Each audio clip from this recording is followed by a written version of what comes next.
¿Cómo están? Bien, bien.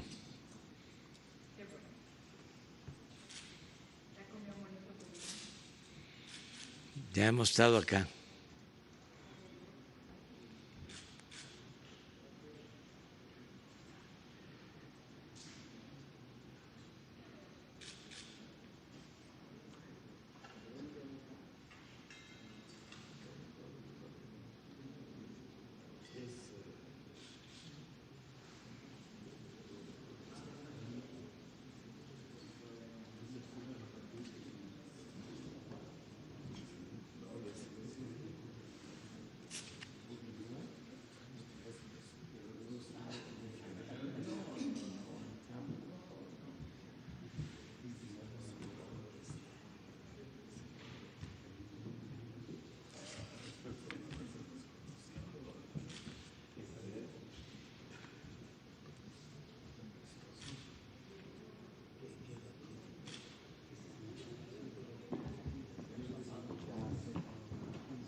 Pues muy buenos días a todas, a todos.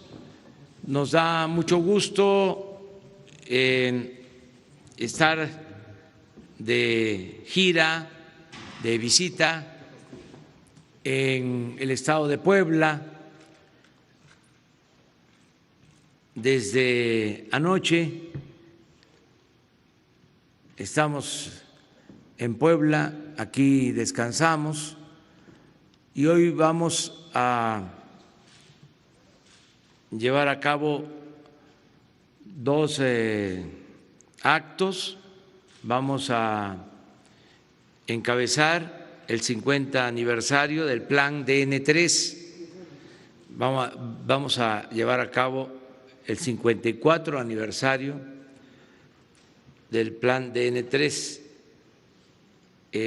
Vamos a estar en la ceremonia para conmemorar este 54 aniversario del Plan DN3. Ya todos los mexicanos sabemos de la importancia de este plan de la Secretaría de la Defensa. Este acto va a consistir también en reconocer a todo el personal médico de las Fuerzas Armadas que ha estado ayudando durante la pandemia del COVID-19. Este acto se va a llevar a cabo aquí mismo, en esta Escuela Militar de Sargentos, a las 10 de la mañana, y posteriormente a las 11 vamos a llevar a cabo una reunión para evaluar el avance del trabajo de reconstrucción de edificios, de escuelas, de templos que fueron afectados desde el temblor del sexenio pasado. Obras que se han ido terminando, otras que todavía están en proceso, y vamos a estar en San Pedro Cholula para evaluar el avance en este programa de reconstrucción por las afectaciones, los daños del temblor. Vamos a iniciar esta conferencia. Antes quiero expresar mi más profundo pésame por el asesinato del licenciado Uriel Villegas Ortiz, juez del Poder Judicial Federal, y el asesinato también de su esposa.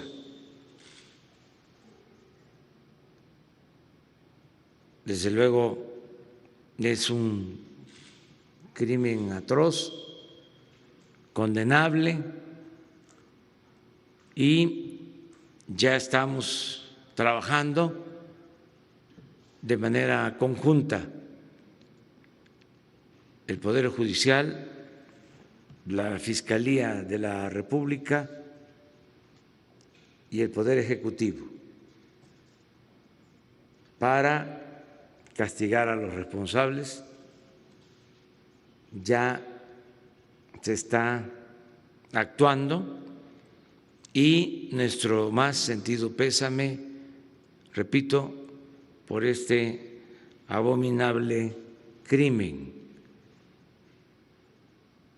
Vamos a seguir enfrentando a la delincuencia y lo vamos a seguir haciendo de manera conjunta, apoyándonos mutuamente, la Fiscalía, el Poder Judicial y el Poder Ejecutivo.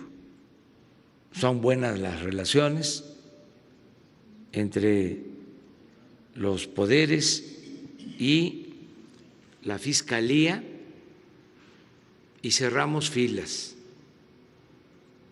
para que estos crímenes no se repitan, que nunca más se den estos hechos violentos. Vamos a estarles informando, tanto la Fiscalía, que ya atrajo el caso, la investigación, la Fiscalía General, como nosotros, sobre el avance en las investigaciones. Comenzamos dándole la palabra al ciudadano gobernador de Puebla, Miguel Barbosa, con el que hemos trabajado de manera coordinada. Luego va a intervenir el general secretario Luis Crescencio Sandoval para informarles sobre la situación de seguridad en Puebla y también sobre lo que está haciendo la Secretaría de la Defensa en apoyo a la campaña contra la pandemia del COVID-19. ¿Cómo nos está ayudando la Secretaría de la Defensa, la Secretaría de Marina, los dos planes, el plan DN3 y el plan Marina, en la rehabilitación de hospitales, en instalar equipos, en tener médicos, enfermeras, especialistas, todo lo que se ha hecho con el apoyo de las Fuerzas Armadas en materia de salud.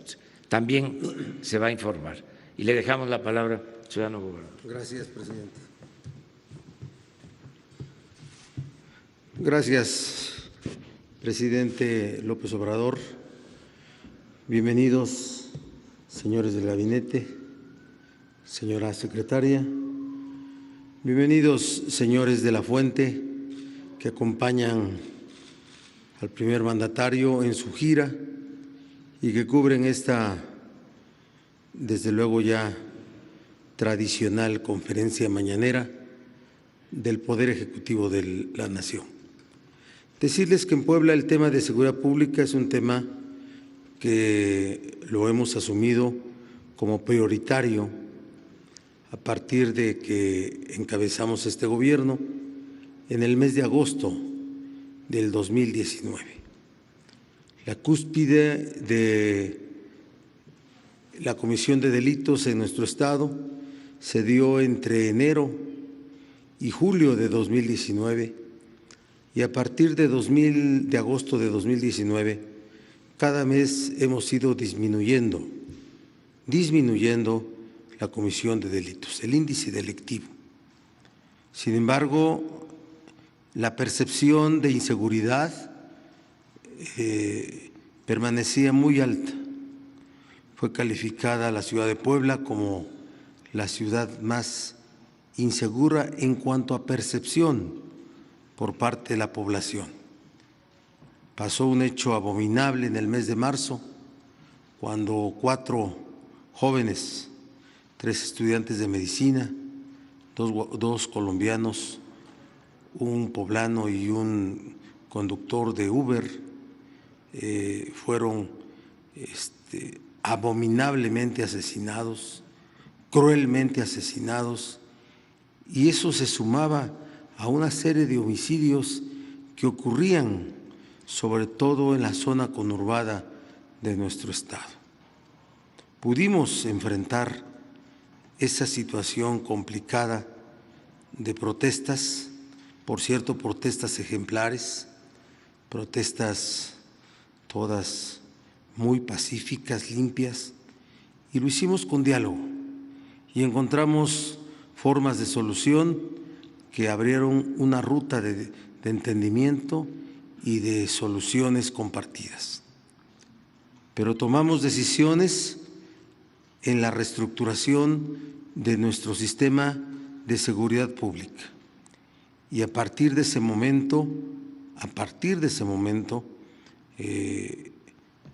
establecimos un combate a la delincuencia frontal que se ha traducido de marzo a este momento en más de 1,000 detenidos, en la disolución de más de 62 bandas en todo el estado. Y hoy, señor presidente, señores medios de información, señoras, no hay crímenes cruentos en Puebla. ¿Sigue habiendo delincuencia? Sí. Hoy tenemos una disminución de los 17 figuras delictivas que el sistema de seguridad pública le da seguimiento porque son delitos de alto impacto. Por lo menos en 13 tenemos una baja muy importante, muy importante.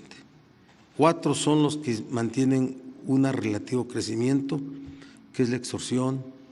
Hay un registro del tema de narcomenudeo, pero eso tiene que ver con el número de carpetas por detenidos que tenemos, cientos, que hace que el registro se vea como aumento. El tema de feminicidios, pero quiero decirles que no hay impunidad en Puebla. Cada hecho de feminicidio tiene a un feminicida o en la cárcel o perseguido. No hay impunidad. Y tiene que ver con asuntos, sí, de cultura, sí, de una desigualdad estructural, sí, de muchas cosas. El tema de la inseguridad es un asunto que le va a ocupar su tiempo a este gobierno y a los gobiernos que sigan. Pero lo que tenemos que devolver es la paz y la seguridad para que las gentes vivan, para que las gentes disfruten de su vida, hagan negocios, y es lo que estamos haciendo en Puebla. Hoy hay una percepción totalmente distinta a la que hubo, totalmente distinta, y ahí están las cifras. No lo estoy diciendo yo solamente como números que yo pueda dar razones inexistentes, y vamos caminando. Tenemos una estrategia para detener a los que se han mencionado, que ya ni siquiera lo son, porque el tema de la vida delictiva es muy cambiante, ¿sí? Como los grandes capos. Los que fueron los capos después ya no lo son, van cambiando. No identificamos un cártel nacional trabajando, dominando en Puebla, pero hay grupos delincuenciales tan violentos como cualquier cártel nacional. Sí, todo el tiempo hay que estar combatiendo la inseguridad pública, combatiendo a la delincuencia. Ahí hace falta mucho por hacer, pero actuando de buena fe, con honestidad, sin corrupción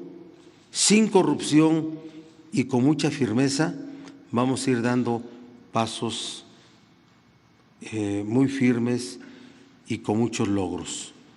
No llego todavía al año de ser gobernador y me siento satisfecho por los logros obtenidos en el plano de la seguridad pública y desde luego en el combate a la corrupción. Desde luego que sí. Hoy los liberales combatimos la corrupción, combatimos la pobreza, combatimos la desigualdad, combatimos la inseguridad pública. Hoy somos los liberales quienes actuamos así. Gracias, presidente. Gracias a todos por estar en Puebla. Gracias.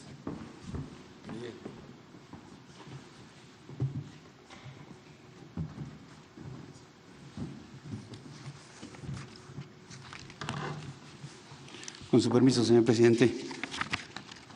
Por favor, las gráficas.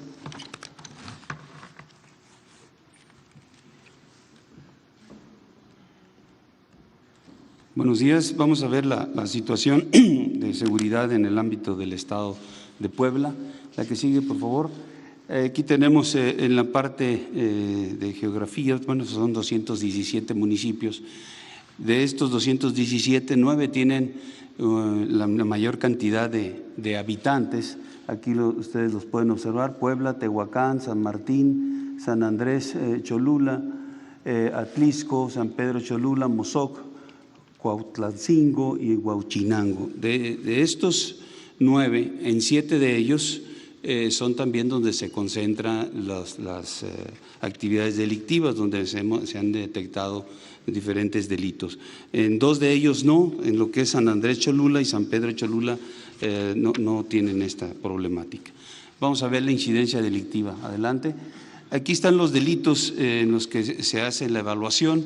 Ustedes pueden observar que hay delitos a la baja: robo a casa habitación, extorsión, violación, robo de vehículos, robo de transporte, y delitos a la alta. Ahorita vamos a ver cada uno de ellos, porque a pesar de que estén registrados como que están a la alta, esto es porque la tendencia era a la baja y han tenido un muy ligero incremento, pero de todos modos se registra en el sistema del Secretariado Ejecutivo de Seguridad Pública este incremento. La que sigue, por favor.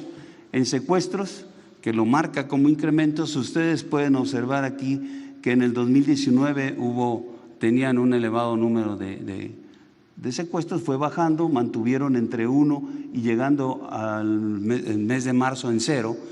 En abril se subió a 2. Entonces de ahí que se da ese registro, pero en realidad han hecho un esfuerzo importante para eliminar este delito, y aquí lo podemos ver en el acumulado anual, como en el 2019 se tenían 70 y en lo que va del año únicamente 4. La que sigue, por favor. En homicidios dolosos sucede lo mismo, llevaba un incremento, logran empezar a reducir este delito, y en marzo y abril tiene un repunte, pero aquí en el acumulado 2019 con 1,108 homicidios, y en lo que va del año 319 únicamente. Robo a transportistas, sucede la misma situación, es una baja constante y un incremento de aquí que se ve en los últimos meses, y en los acumulados se puede observar 2,127 en el 2019 y 360 nada más en lo que va del año. En narcomenudeo también un trabajo importante se ha mantenido, y en el último mes un ligero incremento. La que sigue, por favor. Homicidios dolosos por entidad federativa en la presente administración y hasta el mes de abril el Estado ocupa el 11 lugar con 1,513 homicidios, la media es 1,301. La que sigue, tomando en cuenta estos homicidios dolosos por cada 100,000 habitantes, en el mismo periodo tiene el 17 lugar por debajo de la media con 24,53 y la media es 37,24. Aquí tenemos otra gráfica en la que marca ya la totalidad de delitos de enero a abril, y aquí está ocupando el 22 lugar el Estado, que tiene una incidencia delictiva baja. La que sigue. Aquí es también nada más el de abril, el del mes de abril, que en el mes de abril tiene el 20 lugar, también bajo la condición de la reunión de todos los delitos en el Estado. La siguiente, la incidencia delictiva está centrada, o aquí en la gráfica tenemos 20 municipios y son 6 los que se concentran la delincuencia.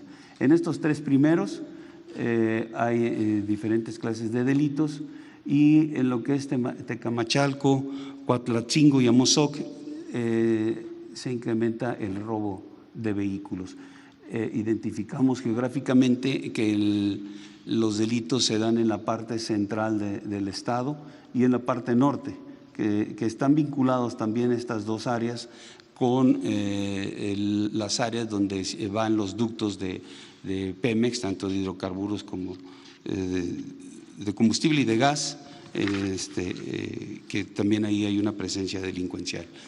Las fuerzas de seguridad del Estado, para poder atender la problemática, aquí las tenemos 11,261 elementos entre policía estatal y municipal, que si lo comparamos con el promedio de la ONU, tienen un déficit, pero hay una parte importante que se realiza aquí en el Estado. Se ubica como la parte de la capital con mayor número de delitos, y ahí tienen concentrado a la Policía Estatal para poder atender esta situación, y la cual ha sido muy exitoso. Para coadyuvar en estas actividades, las fuerzas de seguridad del Estado trabajan en 7 coordinaciones regionales en las que se divide el Estado. Estas coordinaciones son los de la Guardia Nacional, y ahí trabajamos de manera conjunta. Aquí en el despliegue operativo, la Secretaría de la Defensa tiene 4,344 elementos, de los cuales 791 son operativos, SEMAR 28, aquí tiene tecnología importante, tiene drones para poder hacer el cubrimiento de diferentes áreas. La Guardia Nacional con 2,902 elementos hacen un total de 7,256 hombres, que sumados a la Policía Estatal y a la Policía Municipal dan un gran total de 18,545 elementos, y de estos 14,992 operativos realizando actividades directamente en las áreas donde se presentan los delitos.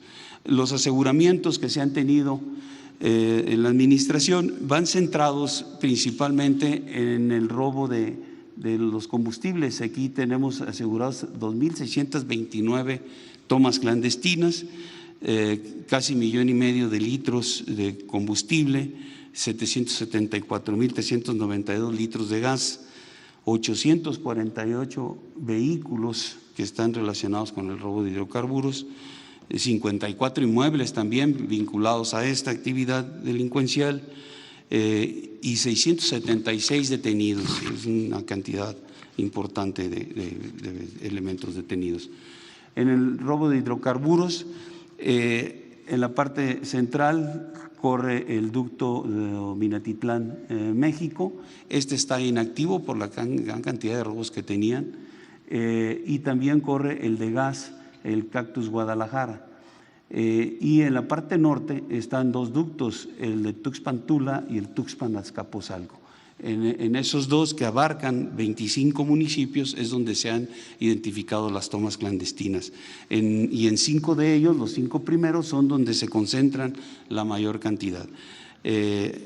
Los aseguramientos, que ya los cité, son los que aquí se ven en la lámina: 848 vehículos, casi 1,5 millones de litros de combustible, 774,000 litros de gas, los predios y las personas aseguradas vinculadas a esos delitos. Para la atención de la emergencia sanitaria, se tienen en el estado 25 instalaciones de salud. Son 5 del IMSS, 1 del IMSS Bienestar, 4 del ISSSTE, 4 de SEDENA y 11 del estado. Adicionalmente a estas instalaciones se han realizado algunas acciones de apoyo interinstitucional para atender la emergencia. Se tienen 6 fuerzas de reacción para cualquier necesidad que tenga el Estado. Se han realizado patrullajes disuasivos y hay 14 instalaciones de la salud con seguridad. En el plan de N3, los eventos que se han atendido son en 16 ocasiones lluvias, en una amenaza de bomba, 5 explosiones, 4 fugas de gas, incendios forestales 48 y 9 incendios urbanos, accidentes 3 ferroviarios, 2 aéreos y 2 vehiculares, empleando 4,174 hombres en 342 vehículos. Esto es lo que corresponde al informe sobre seguridad, y pasaré a dar el informe sobre los avances en la aplicación del plan de N3 ante la contingencia del COVID-19. Bien, a partir del 23 de marzo del presente año, de conformidad con las instrucciones del Presidente de la República y Comandante Supremo de las Fuerzas Armadas, la Secretaría de la Defensa Nacional gradualmente ha fortalecido las capacidades del Sistema Nacional de Salud mediante la aplicación del Plan de N3E, empeñando sus recursos humanos y materiales. Esta Secretaría opera 116 instalaciones hospitalarias reconstruidas, remodeladas, reconvertidas y equipadas, de las cuales 32 son responsabilidad del Instituto de Salud para el Bienestar, 35 corresponden a hospitales militares de atención general y de especialidades, así como 49 dormitorios de unidades operativas reconvertidas a instalaciones hospitalarias y de terapia intensiva. Este despliegue fortalece al Sistema Nacional de Salud en todo el país con 4,348 camas, 2,006 de terapia intensiva y 2,342 de hospitalización. Actualmente se encuentran ocupadas 1,034 camas, que representa el 23,8% del total. De acuerdo a la planeación, la aplicación del plan de N3 complementa las capacidades del Sistema Nacional de Salud una vez que éstas fueran rebasadas mediante la infraestructura hospitalaria desarrollada y que ha sido puesta a disposición de la ciudadanía de conformidad a la tendencia de la propagación de la pandemia en las diferentes entidades federativas. El proceso de reconversión y adecuación abarca 2 rubros: el trabajo de ingenieros industriales, constructores y médicos militares, y la adquisición de equipo e insumos médicos. Por esta razón, actualmente 27 de las 32 instalaciones INSABI ya se encuentran operando y 5 están en fase final de la instalación de algunos equipos industriales. Es importante mencionar que algunas de esas instalaciones INSABI, como los hospitales Dr. Carlos Calero El Orduy en Cuernavaca, Morelos, y el de la Mujer y el Niño Oaxaqueño en Oaxaca, tenían 10 años inhabilitadas y en un corto tiempo fueron puestas en funcionamiento como resultado del esfuerzo conjunto de equipos multidisciplinarios integrados por personal militar, de ingenieros constructores, industriales, sanidad, transmisiones y especialistas civiles, entre otros. A pesar de las limitaciones impuestas por el mercado internacional, en las instalaciones hospitalarias administradas por esta Secretaría se dispone de ventiladores para atender las necesidades prioritarias en cada una de ellas y se tiene la flexibilidad para su empleo y traslado a otras entidades en donde existe mayor demanda. Paralelo a este esfuerzo, se desarrolló la infraestructura, se estableció un proceso de adquisiciones de poco más de 1,5 millones de artículos de equipo médico especializado y de protección, así como medicamentos e insumos para la atención diaria y permanente. Para la administración y operación directa de las 116 instalaciones hospitalarias que participan en el Plan DN3E, además de los 5,677 elementos de la Secretaría de la Defensa Nacional, a partir del 27 de marzo del presente año, se han contratado hasta esta fecha a 4,995 profesionales de la salud, quien hoy orgullosamente son parte de este esfuerzo institucional. Tanto militares como civiles especialistas del sector salud cumplieron con un proceso de capacitación en la homologación de procedimientos médicos de atención en terapia intensiva y tareas indispensables de apoyo médico. Asimismo, para satisfacer la necesidad de brindar información continua a familiares con pacientes en tratamiento, se establecieron en las 116 instalaciones bajo responsabilidad de la Sedena módulos de vinculación familiar para la interacción paciente-familia a través de videoconferencias. Para la distribución de medicamentos, equipo e insumos médicos en todo el territorio nacional se han materializado 659 rutas terrestres y 41 rutas aéreas, lo que ha permitido trasladar hasta el día de hoy 3,878 toneladas. Aunado a lo anterior, esta dependencia, en coordinación con el Instituto Nacional del Bienestar y el Instituto para Devolver al Pueblo lo Robado, han realizado la distribución de 759 toneladas de insumos médicos a través de 177 rutas terrestres. En coordinación con la Secretaría de Relaciones Exteriores, esta dependencia, empleando aeronaves de la Fuerza Aérea Mexicana, ha realizado 36 vuelos internacionales de transporte humanitario para repatriar a 999 mexicanos de los países de Cuba, Ecuador, Bolivia, Perú, Chile y Argentina. De igual forma, se han trasladado a dichos países 1,551 ciudadanos extranjeros. En términos de seguridad, 1,054 militares resguardan 38 almacenes de insumos médicos y terapéuticos del Instituto Mexicano del Seguro Social y continúan establecidos 5 puntos de revisión en los aeropuertos internacionales de Tijuana, Baja California, Apodaca, Nuevo León, Guadalajara, Jalisco, Ciudad de México y Cancún, Quintana Roo. Adicionalmente, esta Secretaría, a través de la Dirección General de Fábricas de Vestuario y de Equipo, ha confeccionado para el sector salud y esta dependencia cerca de 2 millones de diversas prendas de protección personal.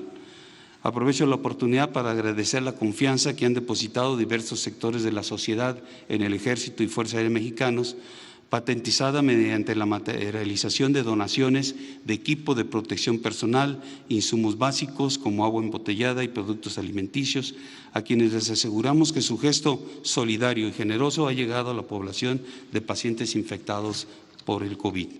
Es así como la Secretaría de la Defensa Nacional cumple la encomienda del señor Presidente de la República de aplicar el Plan DN3 para sumarse al esfuerzo del Gobierno de México con el fin de atender las necesidades de la población generadas por la pandemia COVID-19, deseando que nuestro país pronto regrese a la normalidad. Es todo. Gracias. Bueno, antes de abrir la ronda para preguntas y dar respuesta a todos sus planteamientos, yo quiero agradecer tanto a la Secretaría de la Defensa como a la Secretaría de Marina por su apoyo en la atención de enfermos y todo lo que se ha realizado para enfrentar la pandemia del COVID-19. En el caso de la Secretaría de la Defensa, por primera vez se aplica el DN3 en lo relacionado con la salud para enfrentar una pandemia tan terrible como la del COVID-19. Y nos dieron mucha seguridad desde que percibimos que se iba a agravar la situación con la pandemia y que no teníamos la infraestructura hospitalaria suficiente, recurrimos a estas dos instituciones que son un pilar del Estado mexicano, la Secretaría de Marina y la Secretaría de la Defensa, para pedirles que intervinieran rehabilitando hospitales, como lo ha mencionado el general Sandoval. Solo para el INSABI se terminaron en un poco más de 3 meses 32 hospitales, de los cuales solo 5 están por entrar en operación. 32 hospitales en 100 días.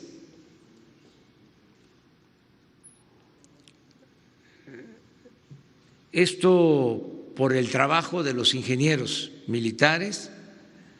Rehabilitaron estos hospitales. Algunos, como aquí lo dijo el general, llevaban 10 años en proceso de construcción, estaban abandonados y se terminaron, se equiparon, se capacitó personal. Agradezco mucho a los médicos militares, a todos los trabajadores de la salud, de la Secretaría de la Defensa. Lo mismo aplica para la Secretaría de Marina, y se contrataron médicos, enfermeras, y todo esto nos permitió contar con las camas suficientes, con los ventiladores, con los especialistas para hacerle frente a la pandemia. Ha sido muy triste lo que ha pasado, la pérdida de vidas humanas, pero hemos hecho todo para salvar vidas. No se ha quedado un enfermo, un paciente de coronavirus sin ser atendido, sin una cama, sin atención médica.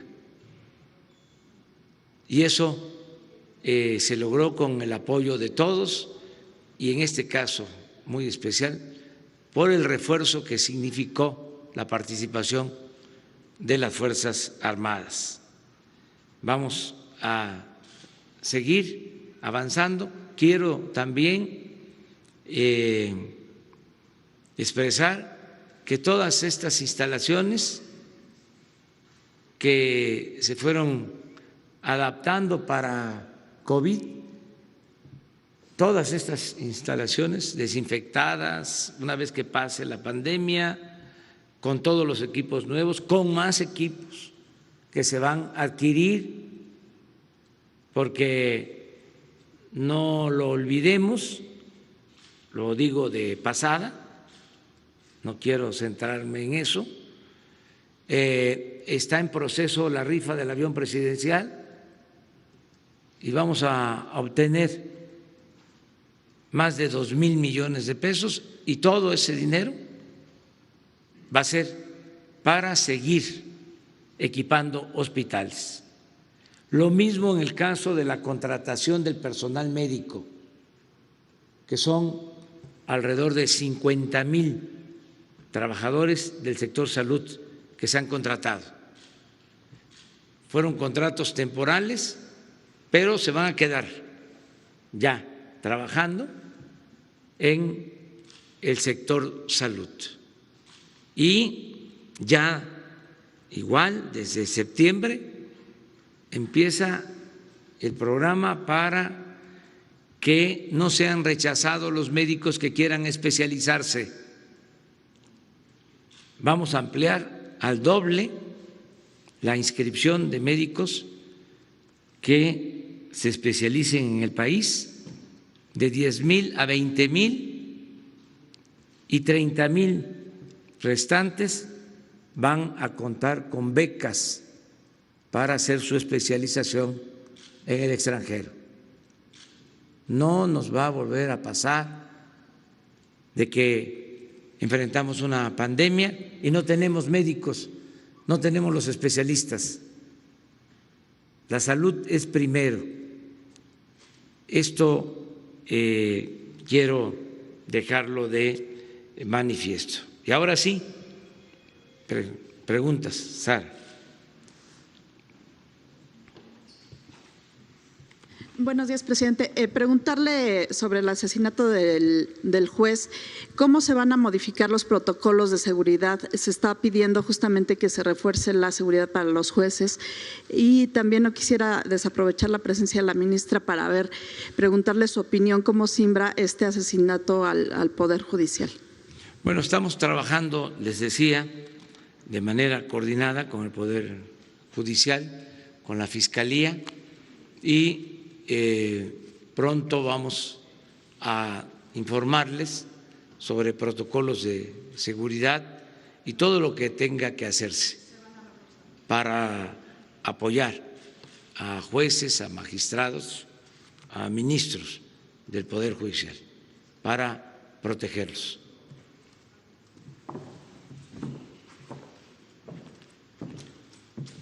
Muy buenos días a todas, a todos ustedes. Pues como ustedes comprenderán, para mí ha sido terriblemente difícil esta situación. Yo creo que no solamente para mí, yo creo que para todos. Era un juez penal, yo lo conocí personalmente, era secretario de uno de las gentes que estuvo en la Corte durante mucho tiempo. Y sí decirles que estaba haciendo su trabajo y murió por hacer su trabajo. Tenía, hasta donde tenemos conocimiento, algunos juicios de personajes de la delincuencia organizada, y estaba haciendo su trabajo y lo estaba haciendo bien, Entonces, pues es muy lastimoso para todos, para el Poder Judicial, para el presidente de la Corte, para todos los ministros, para todos quienes tenemos un cariño muy especial por el Poder Judicial. Yo estuve 25 años, 4 en el Tribunal Superior de Justicia y 21 en la Suprema Corte. Entonces, para mí sí ha sido un tema personalmente sumamente triste y muy lastimoso. Pero adicionalmente yo mis respetos, mi consideración, mi afecto a la familia, mi solidaridad, y desde luego tenemos que avanzar en el esclarecimiento de este hecho, de estos hechos, porque lamentablemente también asesinaron a su esposa, jóvenes, muy jóvenes, tenían 2 niñas, una de 7 y una de 4 años, y lamentablemente fue en su domicilio también. Entonces, pues decirte que estamos de verdad muy consternados, pero vamos a avanzar en las investigaciones. Nosotros como Poder Ejecutivo no tenemos a nuestro cargo las investigaciones, la tiene la Fiscalía General de la República. Desde luego la participación del Poder Judicial va a ser determinante también en este proceso, pero nosotros, por supuesto, desde el Poder Ejecutivo estamos acompañándonos y muy interesados, el Secretario de Seguridad Pública, también el Sistema Nacional de Inteligencia, todos, ¿verdad?, apoyando para que se esclarezca a la brevedad posible estos de verdad lamentables hechos, y mi respeto a toda la familia. Muchas gracias. ¿Han pasado algún reporte de las primeras investigaciones? ¿Cuál pudiera haber sido el móvil de este asesinato? ¿Y ven ustedes esto como un reto, como una amenaza al Estado en su conjunto? Bueno, ya tengo información, pero como es obvio, no podemos hablar de este tema hasta que concluya el proceso, que se investigue bien, pero sí se va avanzando.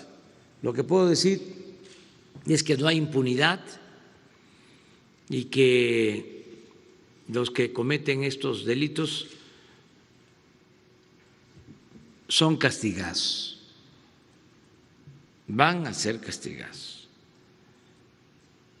Y estamos trabajando de manera conjunta. Sí, es un asunto de Estado. Por lo mismo, interviene la Fiscalía y estamos trabajando también de común acuerdo con el Poder Judicial. La intimidación no procede, porque nosotros tenemos como encomienda, mandato, el garantizar la paz y la tranquilidad en el país. Y no vamos nosotros a ceder ante ninguna amenaza, ninguna intimidación. Nada nos va a detener para limpiar de corrupción el país, que haya justicia y se garantice la paz. Ese es el propósito. Estamos trabajando de manera coordinada. Hoy hablábamos de eso. Antes, cada institución actuaba por su cuenta. El Ejército hacía lo que consideraba, la Marina igual, la Secretaría de Seguridad Pública, los gobiernos estatales, los gobiernos municipales, la antigua Procuraduría, ahora Fiscalía. Ahora no es así. Hay, entre otros elementos buenos, favorables, ventajas, el que estamos trabajando de manera coordinada. Todos los días nos reunimos. Nunca se había visto eso, de que todos los días de 6 a 7 de la mañana, reunión de gabinete de seguridad. Imagínense cuántas reuniones del gabinete de seguridad, pues son diarias. La secretaria de Gobernación, el secretario de la Defensa, el secretario de Seguridad Pública, el secretario de Marina, el recibir nosotros el parte, el reporte diario de lo sucedido en las últimas 24 horas. El no delegar este tema que tanto preocupa a la población, sino asumirlo de manera personal. Eso ha sido muy importante, la coordinación y al mismo tiempo la perseverancia, el estar constantemente atendiendo el problema de la inseguridad. Y lo más importante de todo, el no permitir la corrupción y la impunidad, el que no haya contubernio entre delincuencia y autoridades, como era antes,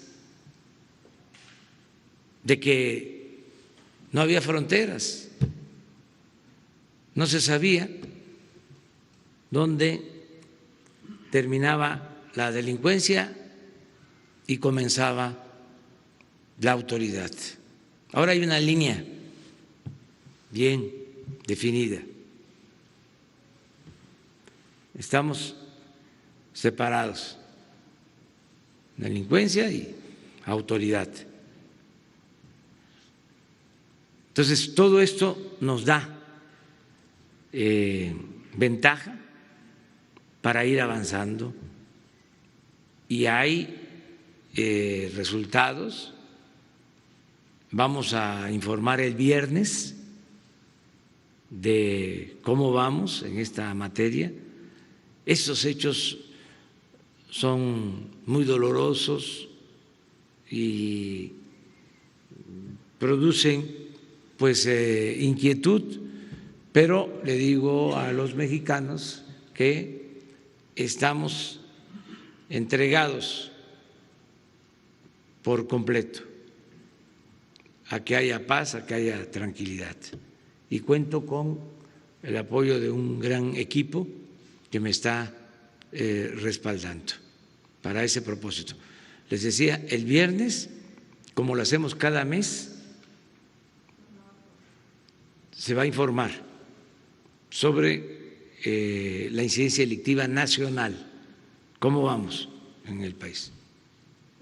Y sobre dos temas de política exterior, preguntarle, esta queja que puso esta Asociación de Cámaras Empresariales Petroleras de Estados Unidos por el tema de energético para defensa de estas empresas, ¿no impacta en la entrada en vigor del TEMEC que va a ser el 1 de julio? No, ellos acusan que hay una discriminación para estas empresas extranjeras en el tema energético.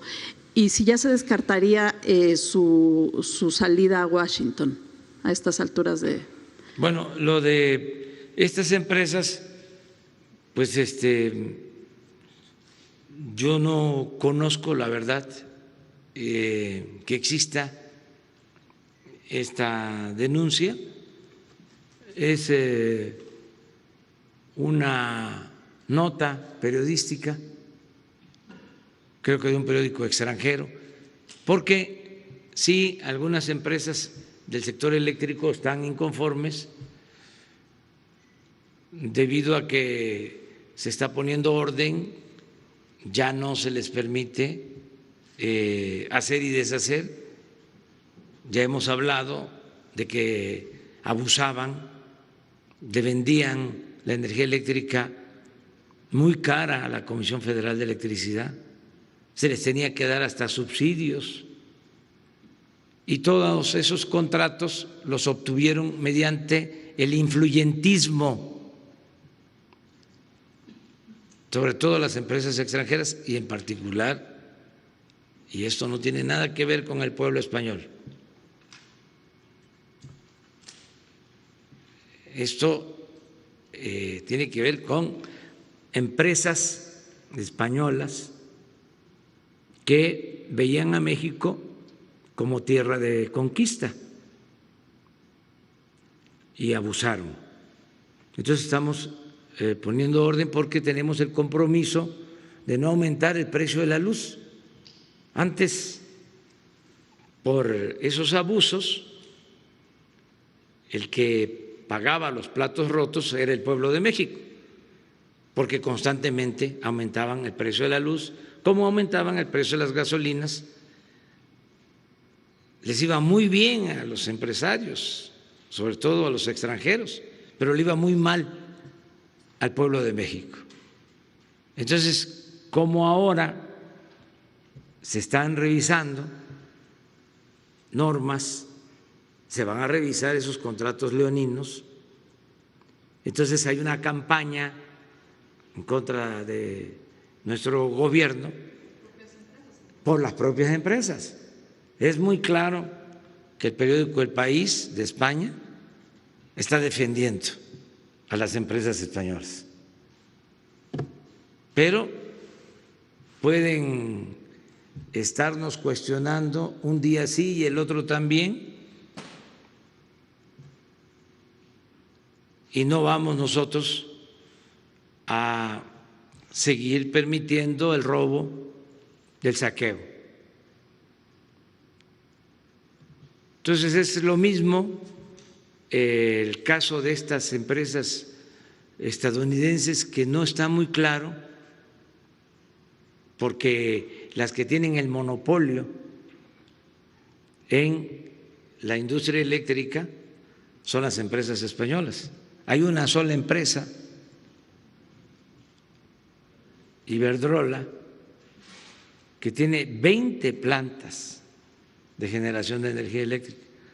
Todavía el año pasado, un hijo de Claudio X González le vendió una planta en donde él era socio a Iberdrola.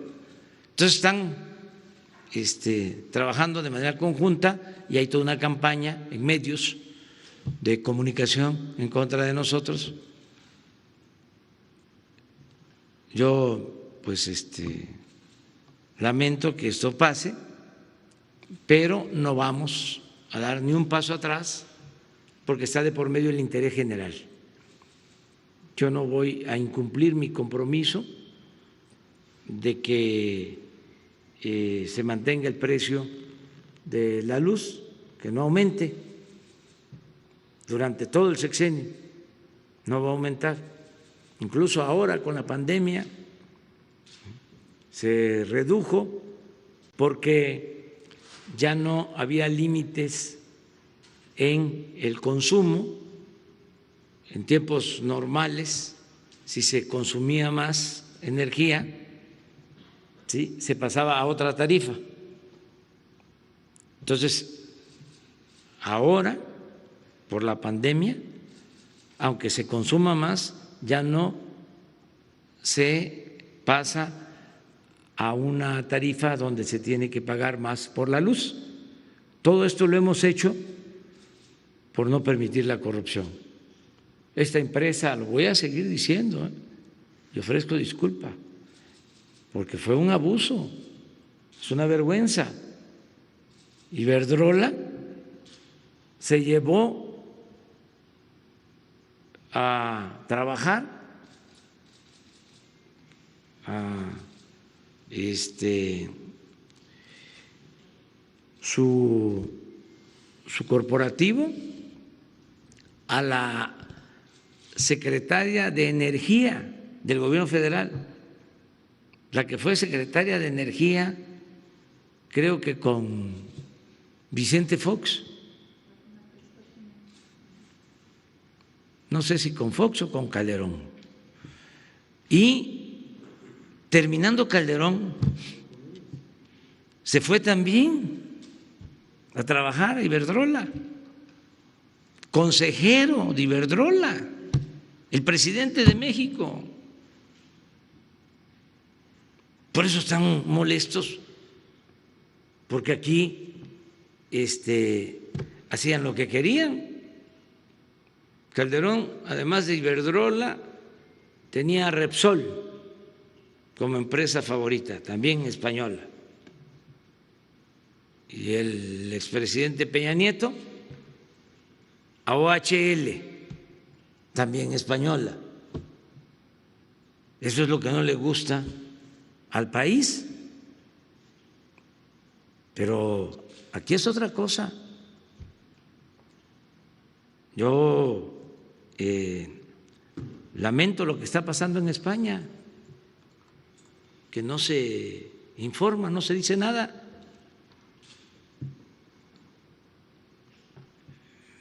El pueblo español, un pueblo trabajador, un pueblo honesto, tiene ahora que cargar con la vergüenza de que aún por instrucciones, por órdenes, por recomendación de un juez, debía ser investigado el rey, el que abdicó al mando de la corona. Y en un tribunal especial se le exonera. Entonces, no hay justicia para todos.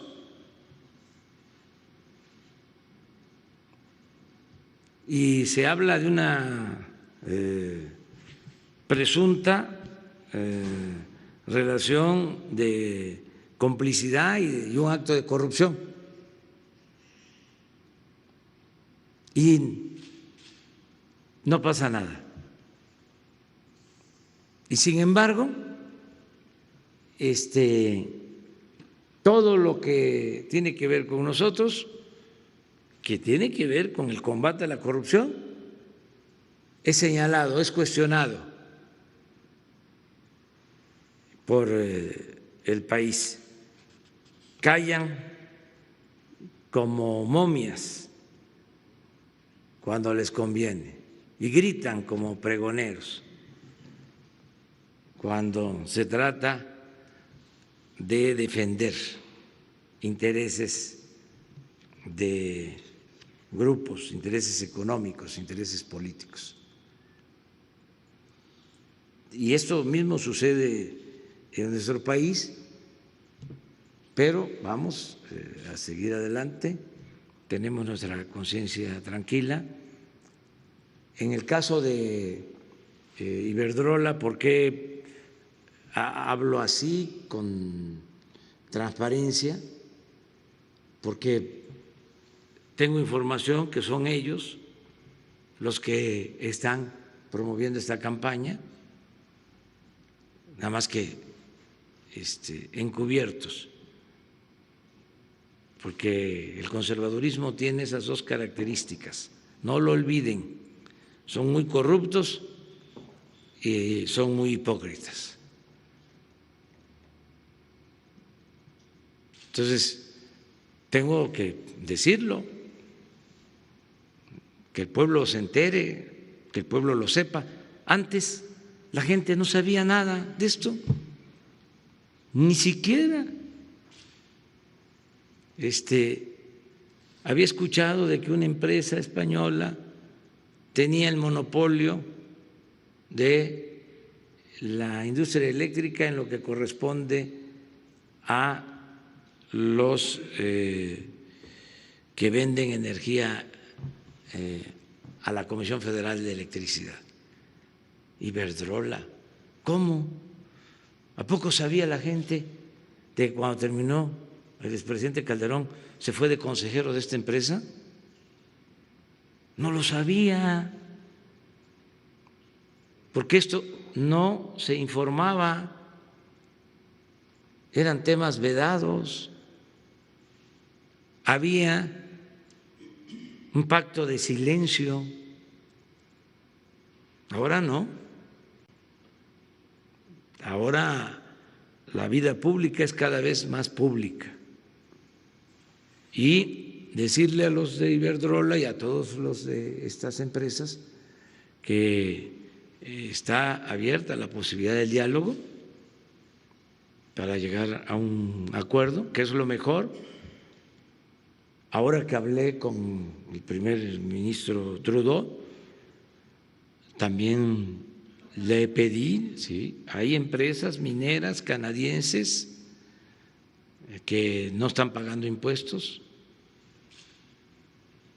ya también están buscando acuerdo y nosotros estamos abiertos al diálogo, pero no podemos seguir con lo mismo, condonando impuestos y siempre con la soflama de que si no se les dan privilegios, no va a haber inversión y no van a venir a instalarse a México y no van a crearse empleos. Eso no es cierto. Las empresas serias, que hay muchas, incluso las empresas extranjeras, cumplen con la ley, pagan sus impuestos, hacen lo mismo que realizan en sus lugares de origen, las mineras en el Canadá, empresas estadounidenses que pagan todos sus impuestos. Ahora que nos tocó tratar con Walmart, que debían como 9,000 millones de pesos, pues fue lo mismo.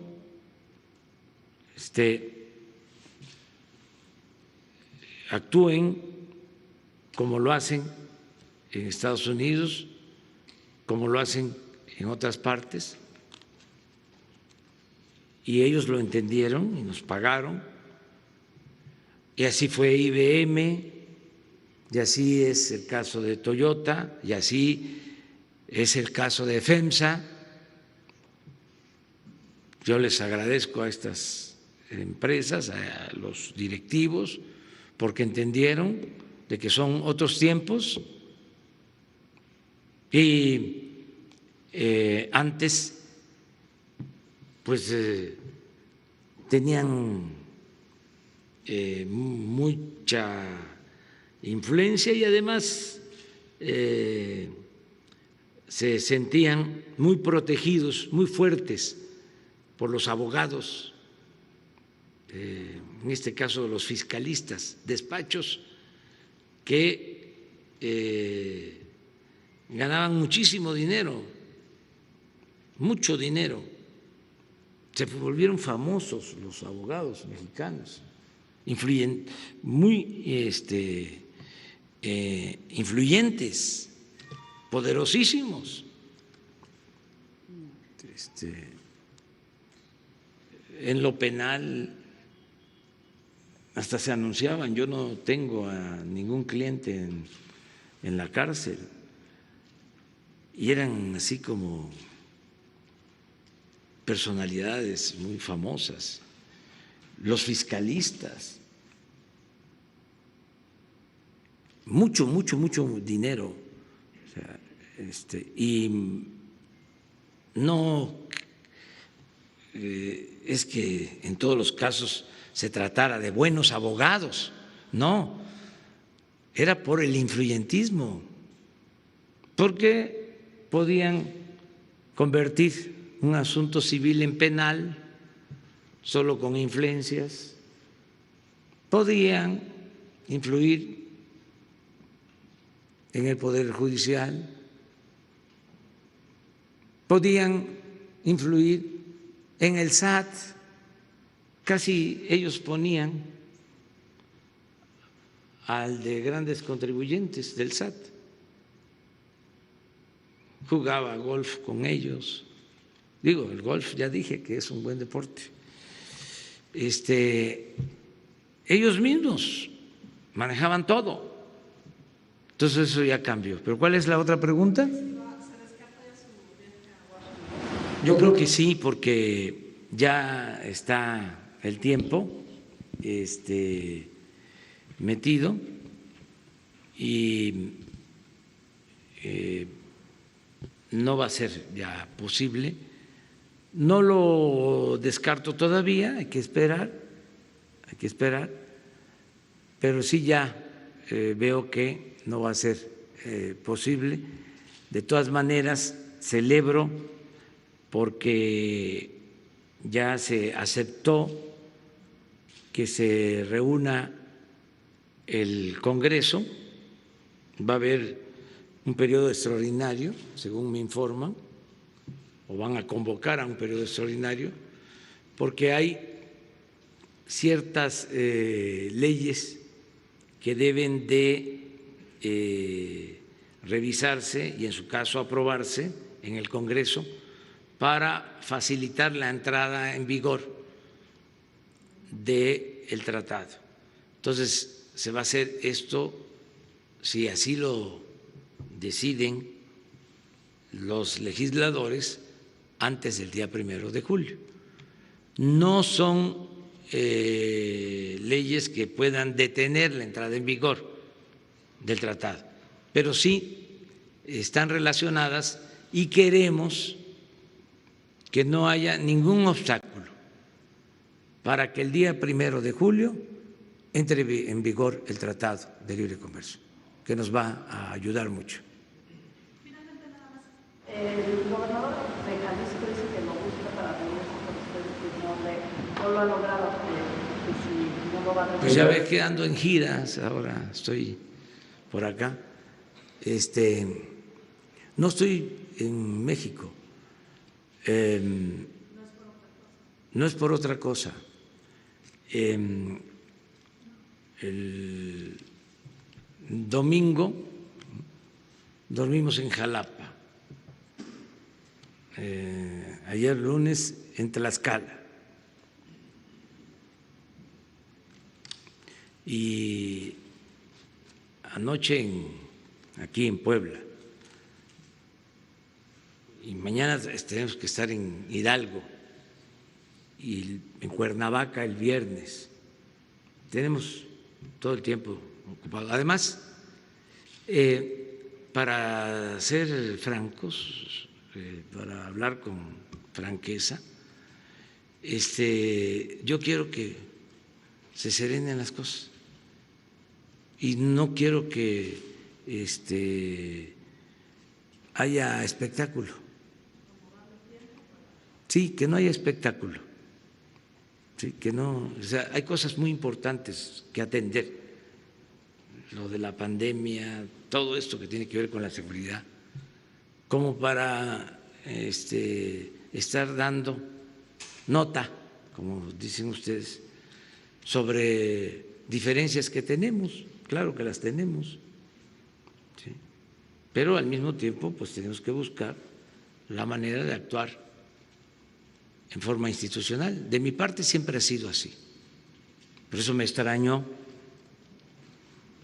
la falta de respeto de decir que nosotros estábamos interviniendo en Jalisco, que desde los sótanos del poder de la Ciudad de México se estaba auspiciando, ¿no?, la inconformidad en Jalisco.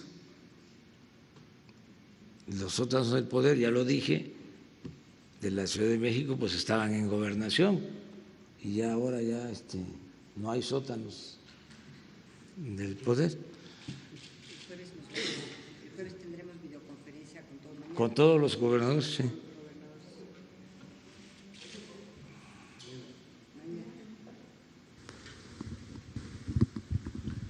Buenos días, presidente. Gaspar Vela, de la Octava.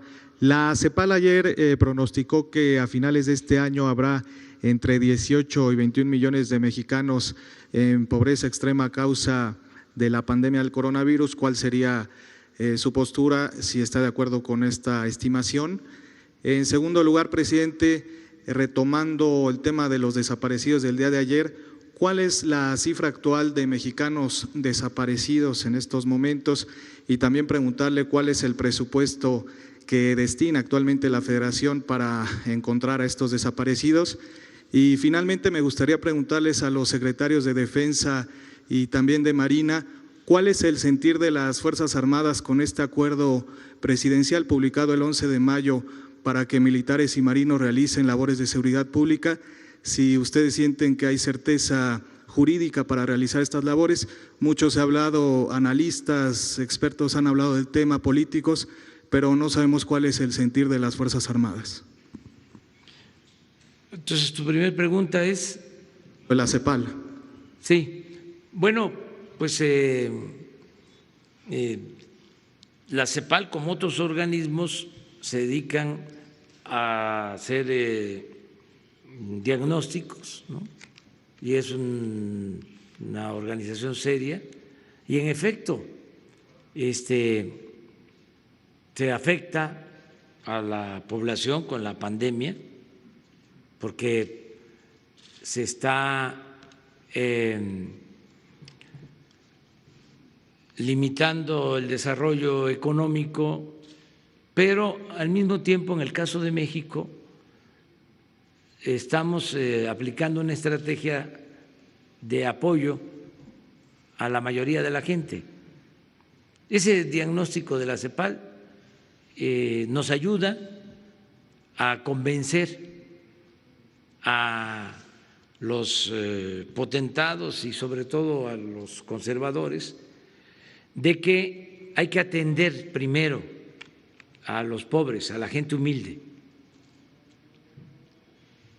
porque lo que querían o lo que recomiendan los fondos, el Fondo Monetario Internacional y todos los organismos financieros y el modelo neoliberal, todos sus planes frente a crisis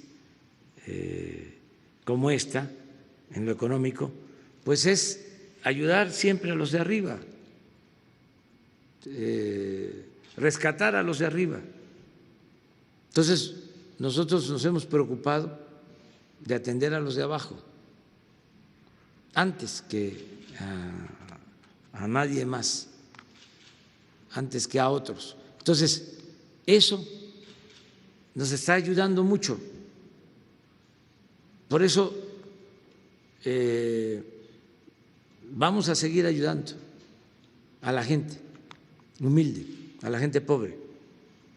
El lunes en la mañana ya vamos a dar a conocer cuántos nuevos créditos para los que se buscan la vida en el sector informal de la economía, tianguistas, taxistas, artesanos, aunque ya están siendo atendidos, incluso músicos, meseros, camareras, todos van a recibir apoyo. Ya se está haciendo esto, ¿no? Entonces, la CEPAL, al hacer este diagnóstico de que con el COVID puede crecer la pobreza, lo que está diciendo es hay que ayudar a los pobres. Es por el bien de todos, primero los pobres. Y eso es lo que estamos haciendo nosotros. Acerca de la atención a familiares de víctimas y todo lo que se está haciendo por esclarecer la situación de desaparecidos en México, pues esto lo lleva el subsecretario de Gobernación, Alejandro Encinas. Le voy a pedir que un día nos informe con datos, cifras, cuánto también es lo que se está destinando. Yo nada más di una instrucción al respecto, que para estos temas de derechos humanos no hay límite presupuestal. Es lo que se necesite. Es una prioridad.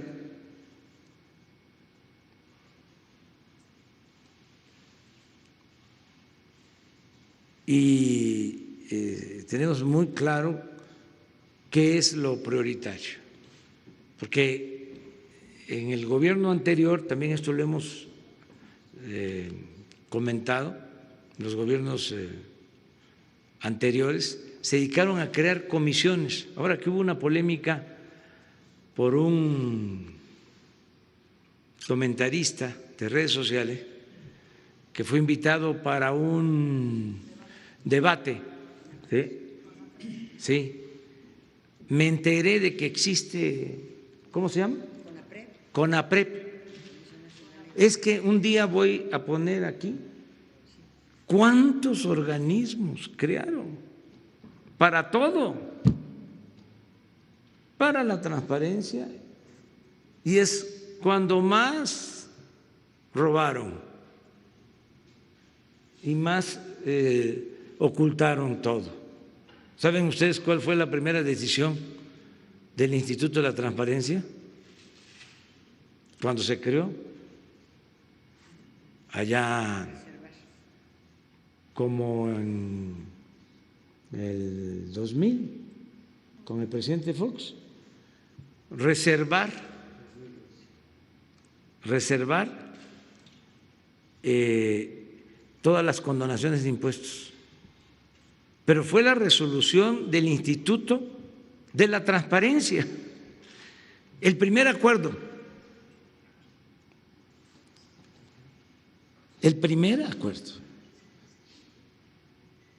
pero para todo institutos, 2002. Ya ayer que sale que surge esta polémica, ¿cómo es que se llama esto? ¿Para qué se creó? Dice, para evitar el racismo y la discriminación. ¿Sí? ¿Cómo son los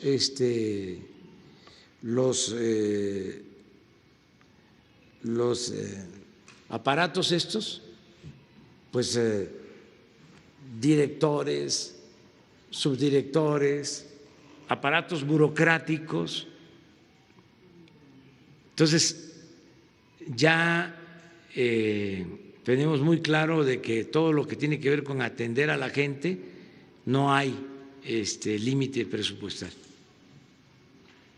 Y acerca de lo que le comentas, si te parece, posteriormente, el día que vamos a informar el viernes sobre seguridad. Por esta polémica, ¿usted qué piensa, presidente, sobre la polémica que comentaba? Pues que ya basta de simulación, ¿no? De que no puede ser que gente racista, clasista, siga soterrada, oculta, enmascarada, engañando. ¿Cómo se va a invitar, la verdad, a alguien que discrimina a un acto de estos? Desde luego yo soy partidario de la libertad, pero pues es el colmo,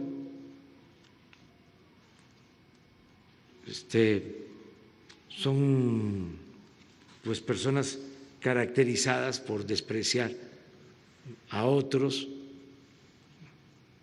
verdaderamente racistas, comentarios racistas, discriminatorios, demostrado, y ahora resulta que para un foro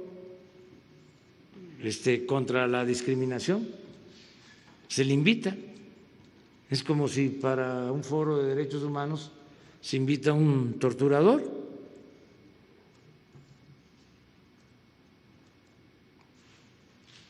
Digo, es el colmo, ¿no?, que esto suceda, independientemente de cualquier otra consideración, ¿no? Y que respeten, ¿sí?, que se midan, y que pues ya pasó el tiempo del clasismo, del racismo, de la discriminación y además de la hipocresía. Yo hasta hace poco, una vez, un articulista supuestamente progresista,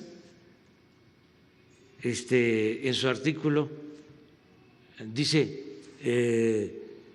no tiene la culpa el indígena, no quiero decir la otra palabra, sino el que lo hace compadre. Y es un intelectual mexicano. Nivel de racismo extremo. Además, mucha, con todo respeto, ignorancia. Por eso insisto mucho en que no es lo mismo la educación que la cultura. ¿Saben cuáles son los pueblos con más cultura en México y en el mundo? Los pueblos de Oaxaca. Donde hay más cultura, hay más fraternidad, solidaridad, paz, tranquilidad. Entonces, puede egresar alguien de un doctorado en Harvard y demuestra no tener cultura. Y como ha quedado también demostrado, demuestra no ser honesto. ¿De qué sirve lo académico si no va acompañado de la cultura? No es lo mismo la educación que la cultura. La educación es lo que se adquiere, es lo que se aprende. La cultura viene de lejos, es lo que se hereda de generación en generación. Son nuestras costumbres, nuestras tradiciones, nuestras lenguas. ¿Qué está mal? ¿Hablar como hablamos en el norte, en el centro, en el sureste? No, cada pueblo tiene su habla. Y además el habla de los pueblos, el habla de la gente, tiene que ver con la cultura de cada región, porque México es un mosaico cultural. ¿Qué es sopilote?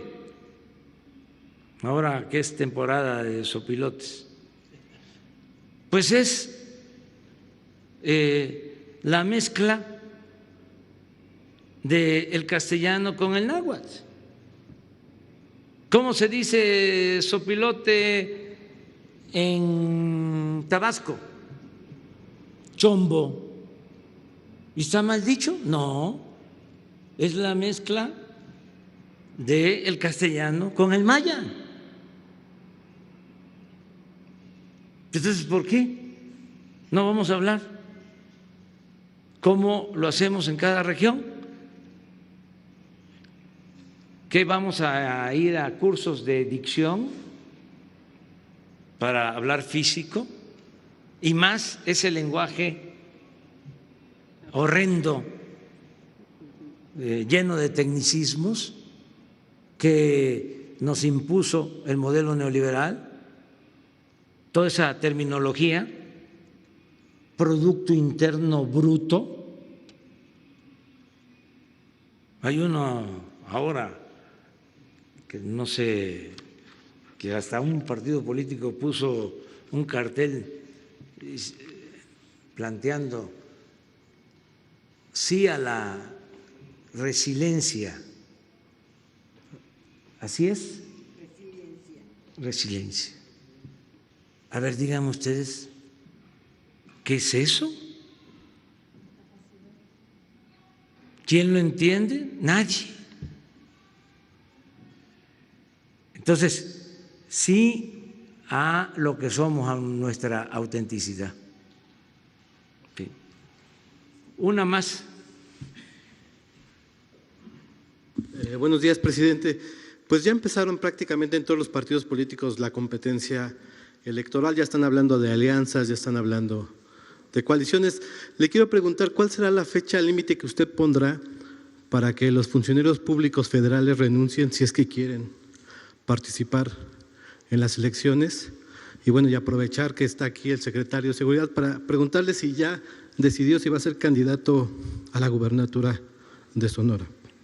Pues eso se los puede contestar, pero no aquí, porque aquí es otra cosa. Y acerca de la fecha, pues son las que establece la ley. O sea, los servidores públicos que aspiran a ser candidatos tienen que dejar su cargo meses antes de la elección. Por lo general, cada constitución estatal establece los términos. Hay casos en donde es 3 meses antes, otros 6 meses antes.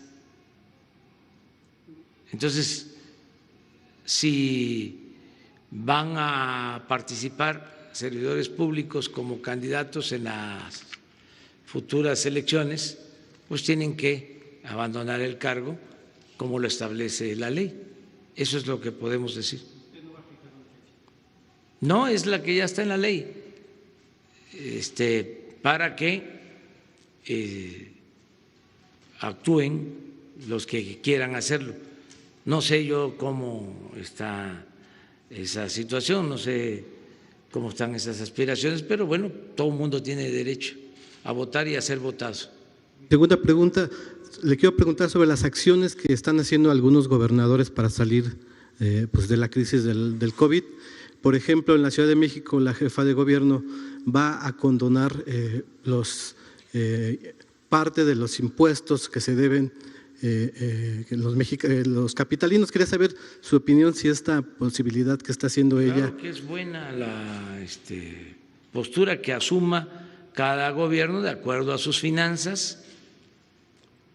Se tienen que cuidar nada más las finanzas públicas, pero cada gobierno puede tomar la medida que considere. Los estados, el gobierno de la ciudad son libres, son soberanos. Ellos manejan de manera independiente sus presupuestos. Aún los recursos que transfiere la Federación a los estados, una vez que están ya en poder de los gobiernos estatales, son de manejo exclusivo de los estados. Es decir, ya la Federación no puede disponer de esos fondos ni ordenar en qué aplicar esos recursos. Eso corresponde ya a los poderes locales. Para eso son los congresos de los estados, igual que en la Federación, que el Congreso tiene la facultad, la Cámara de Diputados, de aprobar el presupuesto, es lo mismo en los estados. Entonces, pueden hacer lo que ellos consideren. Si tienen posibilidad económica, sí. Sí. Lo que no veo bien es que se endeuden, como se hacía antes, que dejaban en bancarrota las finanzas municipales y las finanzas de los estados y heredan toda esa deuda a los nuevos gobiernos y tienen dificultad para poder financiar el presupuesto. Eso es lo que puedo decir. A ver.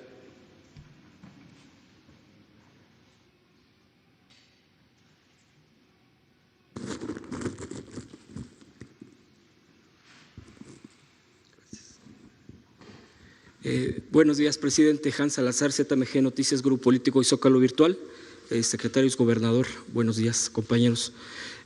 Señor presidente, hemos visto con un trabajo arduo de la UIF, de la Unidad de Inteligencia Financiera, el cual debe corresponder a un trabajo coordinado con la Fiscalía General de la República. Hay movimientos en redes sociales muy fuertes que sugieren un cambio del titular por no corresponder a las necesidades de justicia que México necesita.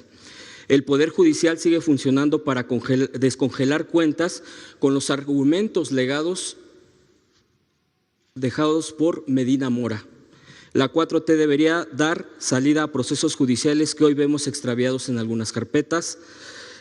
Por ejemplo, la propia autora Anabel Hernández ya señaló al menos a 5 funcionarios dentro de la Fiscalía General de la República que son operadores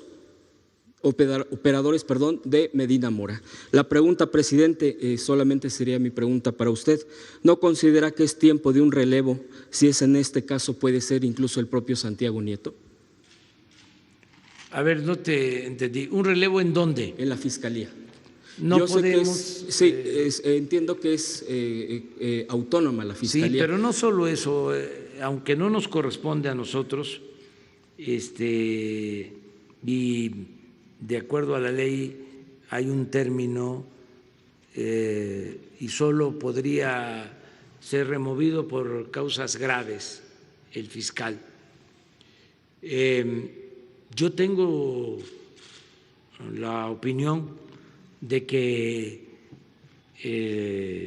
Alejandro Gertz Manero es un buen fiscal, que está haciendo muy bien las cosas, que es una persona íntegra, honesta, que no tiene compromisos con grupos de intereses creados. Esa es mi opinión del fiscal.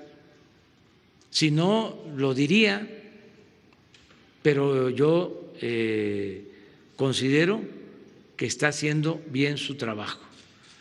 En el caso de la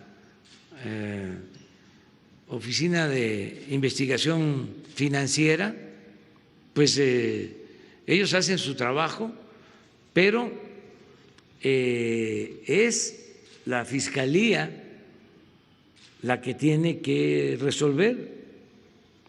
En el caso de la Oficina de Investigación Financiera, puede llevar a cabo investigaciones, pero cuando se trata ya de un proceso judicial, se tiene que presentar una denuncia en la Fiscalía. Y luego, como otra instancia, el Poder Judicial. Y sí, a veces los jueces desechan una investigación o en este caso descongelan cuentas, pero también es un poder autónomo, es un poder independiente. Tenemos que ajustarnos cada poder al ámbito de nuestra competencia. Eso es lo que puedo comentar. Y sí aseguro que está bien el trabajo de la Fiscalía. Le tengo confianza al doctor Gertz Manero. Ese es mi punto de vista. A pesar de que ha habido un poquito, perdón, la réplica, presidente, con esto concluiría mi participación, a pesar de que incluso han trascendido algunas diferencias en cuestión de falta de coordinación con la unidad de inteligencia, ¿ha mejorado esta? ¿Usted considera que ha mejorado? Debe de mejorar la coordinación, pero también entender que son criterios distintos, porque son dos dependencias diferentes, con funciones bien claras establecidas por la ley. La Oficina de Investigaciones Financieras depende de la Secretaría de Hacienda y del Poder Ejecutivo, y la Fiscalía pues es un órgano autónomo. Entonces, el encargado de la Oficina de Investigación Financiera, que depende de Hacienda, puede hacer una investigación, denunciar, presentar pruebas, presentar denuncias, pero es la Fiscalía la encargada de atender estos casos. A veces hay diferencias porque se tiene que cuidar lo que se llama el debido proceso, y antes de dar a conocer una presunta o un presunto delito, una investigación, se tiene que cuidar, ¿no?, para que no se les avise a los que están siendo investigados o van a ser investigados por la Fiscalía. Entonces hay que buscar nada más que haya coordinación entre estas dos dependencias. Santiago Nieto es un buen abogado, íntegro, también recto, y repito, Gertz Manero de primera, ¿sí? Es un fiscal con criterio, una gente honesta, una gente íntegra. Estoy yo muy satisfecho. Esas son de las cosas que me ayudan en mi trabajo como presidente. Imagínense tener un fiscal cómplice, un fiscal corrupto, de los que han habido, porque pues no estoy hablando al tanteo, de los que han estado ahí, ¿sí? Pues entonces sería pues un motivo de preocupación. Lo mismo en el caso del Poder Judicial. El presidente de la Corte es un agente honorable, un hombre íntegro. Eso me ayuda mucho, claro. Hay que limpiar todo el cuerpo de las instituciones, de arriba para abajo, barrer las instituciones como se barren las escaleras, de arriba para abajo. Pero hay que seguirlo haciendo y también separar los malos servidores públicos